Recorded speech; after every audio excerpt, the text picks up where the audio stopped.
Medical education minister Girish Mahajan ji, stage पर उपस्थित केंद्रीय और राज्य सरकार के तमाम मंत्री, आमदार, डीन, मेडिकल कॉलेज का स्टाफ एंड स्टूडेंट्स। मैं डॉक्टर भागवत कराड़ के जैसा खुशनसीब नहीं हूं कि लोकसभा के अंदर उन्हें एक एक घंटा बोलने का मौका दिया जाता है। मुझे सिर्फ 3 मिनट में बोलने के लिए बोला जाता है उसमें, लेकिन 3 मिनट में क्या क्या बोलना है ये मैं अच्छी तरह से समझ चुका हूं पिछले 4 सालों के अंदर। मैं गिरीश महाजन जी आपको बताना चाहता हूं कि आज ये डोनेशन का, बॉडी डोनेशन का जो आपने प्रोग्राम रखा है, हम जिस शहर से आते हैं, मैं आपको उसका एक उदाहरण देना चाहता हूं। आज से तकरीबन 1.5 साल पहले सोनाली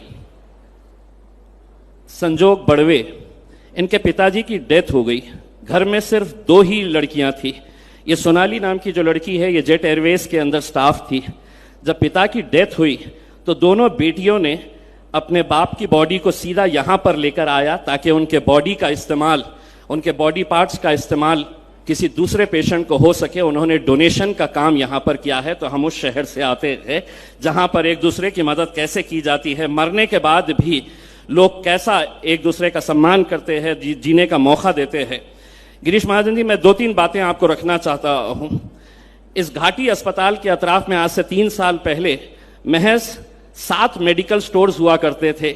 आज इस घाटी अस्पताल के अतराफ में 26 मेडिकल स्टोर्स है। दूर दूर तक कहीं पर भी कोई भी बड़ा हॉस्पिटल नहीं है गिरीश जी। तो ये मेडिकल स्टोर्स को बिजनेस कहां से मिल रहा है? तो बिजनेस यहां से मिल रहा है। मैं आपका सबसे पहले धन्यवाद इस बात के लिए देना चाहता हूं कि आपने हैफकिन को बंद करने का जो निर्णय लिया है वो वाकई में बहुत ही अच्छा और बढ़िया निर्णय है, क्योंकि हैफकिन की वजह से गरीब पेशेंट्स को जो दिक्कतों का सामना करना पड़ रहा था, पेशेंट आता था और डॉक्टर चिट्ठी लिख के दे देता था कि जाइए बाहर मेडिकल स्टोर है और उस मेडिकल स्टोर के ऊपर आप जाकर मेडिकल दवाइयां खरीद कर लेकर आइए। घाटी के अंदर कौन लोग आते हैं आप अच्छी तरह से जानते हैं। ये सिर्फ मराठवाड़ा नहीं बल्कि पास पड़ोस के उत्तर महाराष्ट्र के भी कई सारे जो पेशेंट्स हैं उनको केटर करता है। गिरीश जी, दूसरी बात यह है कि हमारे पास ऑलरेडी एग्जिस्टिंग जो स्टाफ है वो कमी है, वैकेंसी है बहुत सारे स्टाफ की, लेकिन सरकार अपने ही सरकार के साथ कैसा बेईमानी का और कैसा चीटिंग का खेल खेलती है। 13 मार्च के दिन आपकी मिनिस्ट्री ने एक नोटिफिकेशन जारी किया कि यहां के 47 डॉक्टर्स को कहा गया कि वहां पे नेशनल मेडिकल कमीशन का एनएमसी का इंस्पेक्शन होने के लिए जा रहा है। जब तक वो टीम नहीं आती है तो 47 डॉक्टर्स अलग अलग हॉस्पिटल से वहां पर टेम्पररी जाए, वहां पर इंस्पेक्शन हो जाए तो वापस आ जाए। उसके 2 दिन के बाद 37 डॉक्टर्स के लिए एक नोटिफिकेशन आपके मिनिस्ट्री से जारी किया गया कि परभनी मेडिकल कॉलेज के अंदर इंस्पेक्शन होने जा रहा है।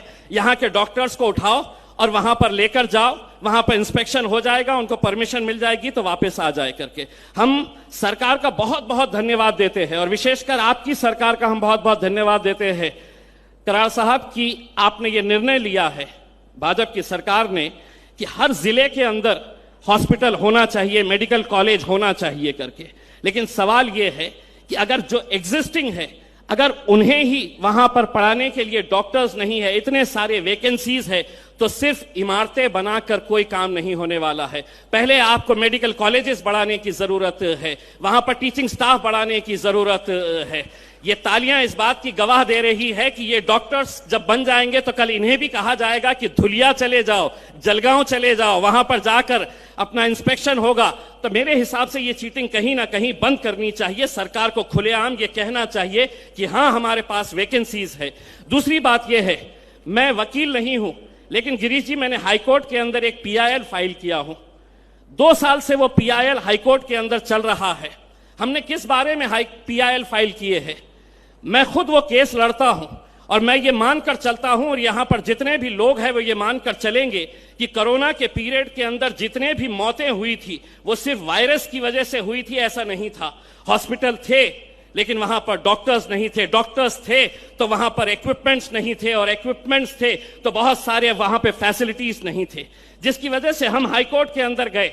लेकिन आज पिछले 1.5 साल से मैं समझ सकता हूं कि डॉक्टर्स का अपॉइंटमेंट एमपीएससी के जरिए आप करेंगे, आपका एक प्रोसीजर है। लेकिन क्या वजह है कि आज हमारे घाटी हॉस्पिटल के अंदर क्लास 4 के एम्प्लॉइज को रिक्रूट करने के लिए इतना समय लग रहा है? एक गवर्नमेंट हॉस्पिटल के अंदर क्लास 4 एम्प्लॉइज किस तरह से काम करता है, उसकी कितना महत्व होता है, कितना इंपॉर्टेंस होता है, ये किसी अस्पताल के अंदर समझा जा सकता है।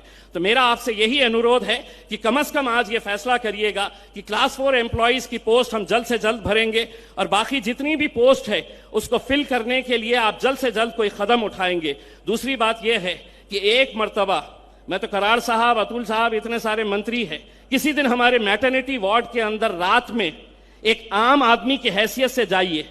वहां पर महिलाएं जो डिलीवरी के लिए आती है उनके लिए बेड्स अवेलेबल नहीं है। उनका सिर्फ कसूर यह है कि वो गरीब है, तो उन्हें एक दिन जैसे ही डिलीवरी होती है तो उनको फर्श के ऊपर लिटा दिया जाता है। हमने एक प्रस्ताव भेजा है गिरीश जी आपके पास कि शाहगंज के अंदर आपकी ऑलरेडी ओपीडी है, उसे हम गिराकर 4 मंजिला सिर्फ मैटरनिटी वार्ड के लिए एक बड़ा हॉस्पिटल बनाने का हमने प्रपोजल आपके पास भेजा है। वैसे तो करोड़ों रुपया हम ऐसा खर्च करते हैं, अगर ये 20-22 करोड़ रुपये आपने सैंक्शन कर देते हैं तो मेरे हिसाब से आप इस शहर के लिए एक बहुत बड़ा काम करके जाएंगे। मुझे उम्मीद है कि गिरीश महाजन जी बहुत बड़े दिल वाले हैं। ये अलग बात है कि मुझे फंड्स नहीं देते हैं, लेकिन आज यहां पर कुछ ना कुछ यहां पे गरीब पेशेंट्स के लिए कुछ अच्छा ऐलान करके जाएंगे, मुझे पूरा विश्वास है। बहुत बहुत धन्यवाद। Thank you very